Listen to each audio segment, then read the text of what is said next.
Bilbo leads a peaceful life until Gandalf knocks on his door. Bilbo Baggins. I'm looking for someone to share in an adventure. He enlists Bilbo to join a band of dwarves and reclaim their long-forgotten city. We will seize this chance to take back Erebor!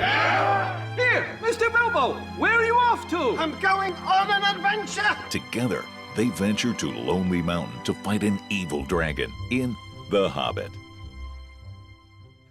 Hi, I'm Brenna. I'm Salim. And I'm Aaron, and we're here to discuss the new film from Peter Jackson, The Hobbit, An Unexpected Journey. We've all just seen it. Who wants to start us out? I'll start us off with a little background. So Tolkien, after writing The Hobbit, he wrote Lord of the Rings, and with Lord of the Rings, there's a lot more political intrigue, there's a lot more darker things and history and entire languages that he made. So after he finished that, he decided to revisit the world of The Hobbit and add stuff that was happening simultaneously with that story. So Peter Jackson essentially just took stuff from the appendices and added it to the original Hobbit storyline. So there'll be a lot of characters and a lot of, well, story in the films that aren't from the actual book. They're still canon, except for one or two things, and it works. I really enjoyed the film visually, and I think the story works, but the thing that I felt was different about The Hobbit is that it lacked this sense of urgency in the story. Whereas I felt The Lord of the Rings, you know, he had to immediately go and fight Sauron. I felt like this one, it didn't have that. Didn't have the imminent danger. Exactly. Right, it didn't have imminent danger in plot, but I think it was a grandiose film, regardless of that. Writing the script with Peter Jackson, we have Guillermo del Toro, Fran Walsh, and Philippa Boyens. Fran Walsh and Philippa Boyens wrote the first three Lord of the Rings films with Peter Jackson. I believe they also were second unit directors. They helped direct a few scenes, so it's good to have them back on board. And I think the writing is as strong as it can be, considering that this is an adaptation of a 350-page-ish book in made into 3 films. So it's boring. There's a lot of stuff that we have to get through at times because it's stretching action out, but I think it works. It's nice, this place. Did you do it yourself? Well, no, it's been in the family for years.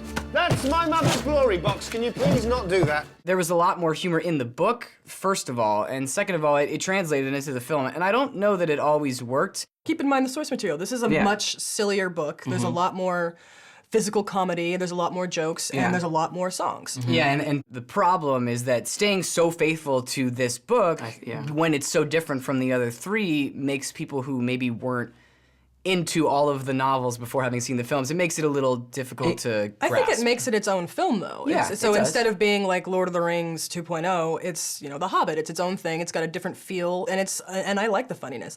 Let's talk about the acting a little bit. Peter Jackson felt that Martin Freeman was the epitome of Bilbo. He was the same. He's quiet and awkward and painfully polite and still goes along with it even though he doesn't really want to, and I agree with him. He was perfect for Bilbo. Oh, no.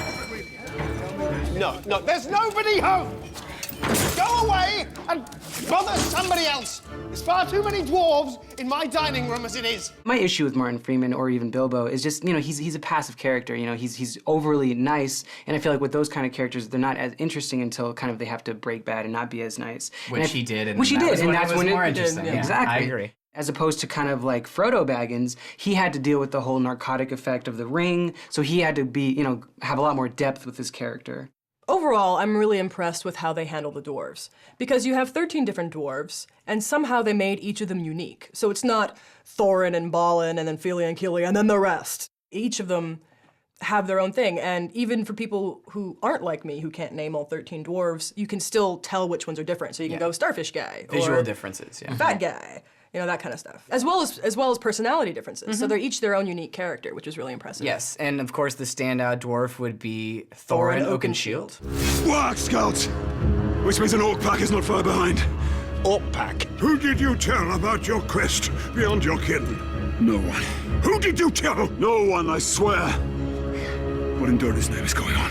You are being hunted. Peter Jackson did a wonderful job. I still really wonder if Guillermo del Toro had this opportunity, what it would have been like. Yeah, no, there are literally, I think, set pieces that are the same exact set pieces, and maybe that's on purpose. You know, they are in the same universe. They are traveling a similar path to what they were doing in Fellowship of the Ring and whatnot. Yeah, I mean, like halfway through the movie, you kind of see that it's you know, it's a quest, so it's very much, you know, same territory. I don't mind the similar set pieces, although I did feel that a lot of the Lord of the Rings cliches were a bit much. Like they went back, they had Gandalf whispering to a moth again, they had a ring accidentally landing on somebody's finger, and they had a lot of nods to Lord of the Rings, which I felt were a bit cliched. One discussion I think we do need to have is the fact that it was shot and shown to us at 48 frames per second. I think the fundamental issue is that while you do get more depth and you get more detail, you're seeing things at a rate that's faster than the human eye is used to. So seeing something at twice the normal speed of what you normally watch it is gonna jar. I didn't really like the super realism because I personally feel that what made Lord of the Rings so beautiful was the fact that it wasn't shot at such a high frame rate. Yeah. It was grainy, slower, it was ethereal, blurry yeah. and ethereal and otherworldly and very fantastical, and it added sort of fantastical element. The uber realism sort of detracts from the fantasy a little bit for me. When you think of new standards in films, usually it takes a while for the viewer to be able to get used to it. So until we start seeing more and more movies filmed this way, it's going to be a little bit jarring for us. But I feel because of the vividness, because of the clarity, because of everything else that it brings to it, I wouldn't mind seeing more movies shot like this. It is beautiful and silly and great fun, and fans and non-fans alike will love it. See it. The Hobbit, An Unexpected Journey, will please fans of the Lord of the Rings franchise a definite see it. It's an exciting beginning to what will no doubt be a very thrilling trilogy. So I also say see it. Yeah! Cheers! Cheers.